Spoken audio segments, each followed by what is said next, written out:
Hi, good morning. Welcome, Guy, Mathias. This is ASIS Faces and Business Cases, and we're going to kick off with the usual 3 questions. So welcome. But please, could you tell me what first attracted you to ASIS? Great question. Good start for the session. Good morning. I think for me, it was an opportunity to, particularly moving into a new role, to look at the multinational facet and appeal and probably contribution I think that ASIS could make to the day job. So it was that ability to tap into essentially a global pay-to-play members organisation for the international security sector. I then obviously joined UK chapter, went along to a couple of sessions, and I was just trying to think when you posed the question how long I've been a member of ASIS. It's certainly well into double digits. And I think it was quite good for me because obviously I have always held positions in other pay-to-play and voluntary member organisations. So it was an opportunity perhaps to compare favourably and in some cases unfavourably with what perhaps ASIS could provide. But essentially it was the international dynamic. And I think also the fact that certainly the UK chapter had a very healthy representation. I think at that juncture, probably around 2000 eclectic members. So yeah, I think that pretty much would have been the sort of principle for my first foray into the world of ASIS. Excellent, thank you for that. So taking it a step further then, so what aspirations do you have for ASIS and how are you contributing? Contribution is poor, and I think I've taken myself to task on that. I think of all of the member bodies that I have an association with, I think it would be fair to say, and remiss of me, that ASIS has probably suffered the most. I think over the years, I've probably spoken more often at an ASIS function than I probably have actually attended. I think that's partly because of competing areas of, as you well know, actional functional responsibility. So if we take my sort of association with the Security Institute, with the Risk and Security Management Forum, with various sector bodies that I've chaired over the years in the industry sectors, and indeed CSSC, it hasn't left a lot of room for ASIS. It's something genuinely prior to this this unexpected interview that I seek to address, and I'm very much hoping I'll do it with the incumbent chair to see how I can actually begin to contribute. And I think possibly the final element of that aspect of poor contribution thus far, certainly on a personal level, I think is time bound to a degree. I think there is a certain amount of time that I can produce. So I've been pleased to hopefully contribute on the basis that I have attended speaking platforms for ASIS in Europe on a number of occasions, and indeed in the UK, and pontificated about areas that I felt strongly about or I felt needed to be brought to the attention of ASIS members. As to aspirations for ASIS, I think also on the basis that I was asked to be involved and chair the nominations and the election campaign in 2020 for ASIS. That also, I think, refocused my insight into the state of play as to where ASIS perhaps had been historically, where it was then, currently, with an interim holding chair and board, and then obviously in dialogue with the incumbent chair, particularly in 2021, understanding more about that direction of travel for ASIS as well. So my aspirations for ASIS would be, I think ASIS absolutely has a pivotal role to play in the arena within the UK as part of the UK chapter.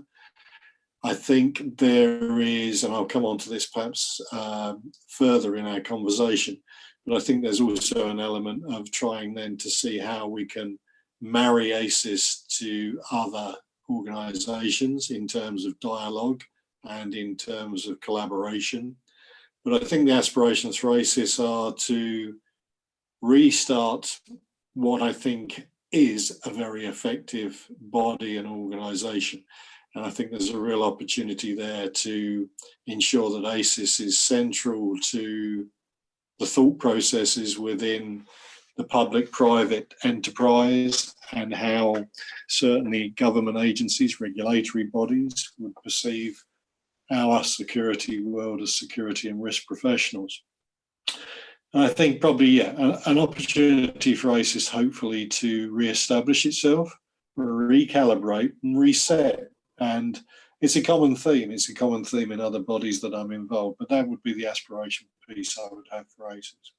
That's great, because it's similar to mine. So that's not a bad thing, right?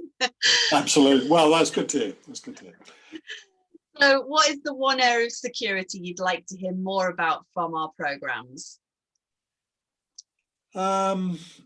I think I would answer that in two ways. I think in terms of the bigger picture, and I alluded to this in the previous answer, I'd certainly like to see a more defined strand with regards to collaboration. And by collaboration, as you would expect me to also answer, as the immediate past chair, whatever that's defined as, for the Security Commonwealth, and having held the chair position in the Security Commonwealth for about 2.5 years. I am obviously very keen to ensure that everybody works together, that sort of famous tagline that we are all stronger together. So sitting on the Security Commonwealth board, ASIS are absolutely key members of that membership of the Security Commonwealth. So I think it's a two-way process. I think to help how the Security Commonwealth is perceived, and arguably has been seen as a sluggish vehicle, because we've got long established member groups that are part of the Security Commonwealth. It would be great to ensure that we get people to play in a productive and non-competitive way, whilst allowing for the different aims of the organisations that we deal with. So I think that would be an ask from me, which is to promote and continue to build that collaboration piece for the various member bodies. I think in terms of security, I think there's a danger that we are suffering from a surfeit of overload of security elements. And again, I was on the CWSC AGM yesterday, was discussing some of the initiative coming through POWERS, to name but one. I think it's probably a distillation of what people are seeking to achieve. So the Security Commonwealth is now heavily focused on the perceptions campaign to try and address the sort of 375,000 frontline security workers in the UK, and what can we do better to support and endorse those both into the public consciousness and indeed government consciousness. And we're also looking to do some work, perhaps not surprisingly, around the whole EDI piece as well. And again, I'm very conscious that a number of people rightly are seeing this. It's hugely topical, it's rightly topical, it's relevant. So again, I think there is an area there that we can perhaps build a collaborative approach towards that. And certainly going back to the Commonwealth, I've always seen the Commonwealth, certainly in my tenure as chair, and tried to promote that piece, that it's a holistic umbrella that holds everything together in the UK to give us that one voice. It was always set up, and indeed set up back in the day, to be that single voice, which doesn't diminish ASIS, it doesn't diminish other member bodies, but I think it gives an opportunity, as you indeed coming into position, have tried to understand what the Commonwealth's a bit. So I appreciate that's a bit cloudy, that's a bit foggy, and we need to do more about that.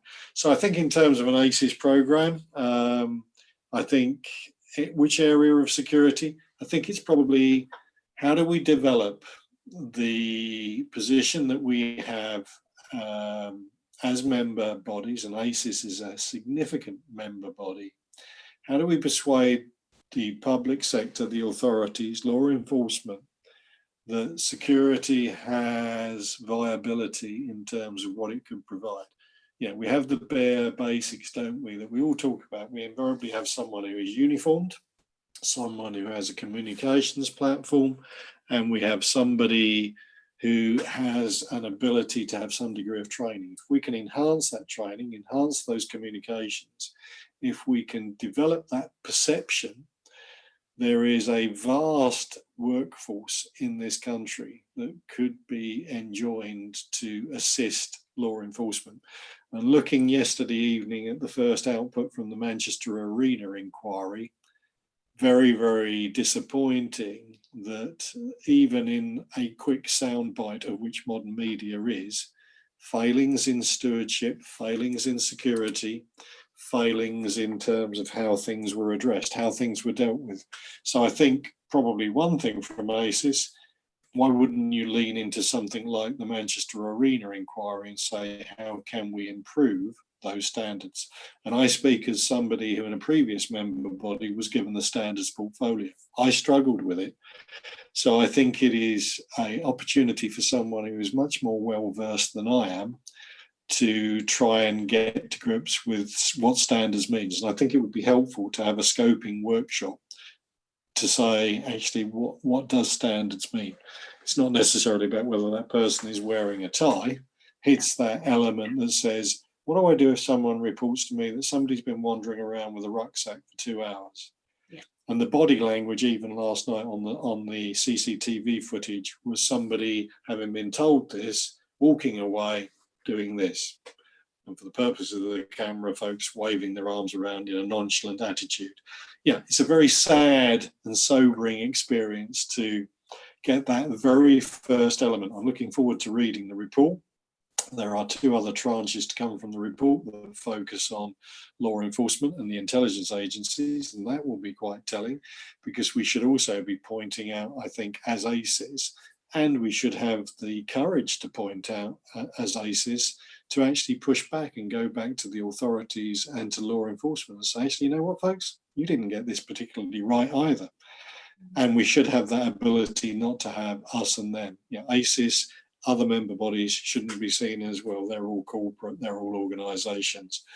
That's part of the attraction, to try and get this homogenous relationship working between public and private members of ASIS.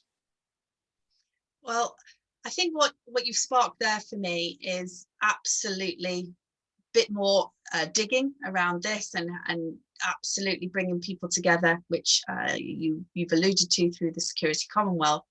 So I think there's more to be done here, and thank you so much for sharing that, because obviously that now means that we're going to do more and hopefully improve the industry and the profession through this working and this collaboration. So thanks, Guy. I really appreciate your time this morning, and no doubt we'll be speaking soon. Thanks. Absolutely. You're most welcome. Bye-bye.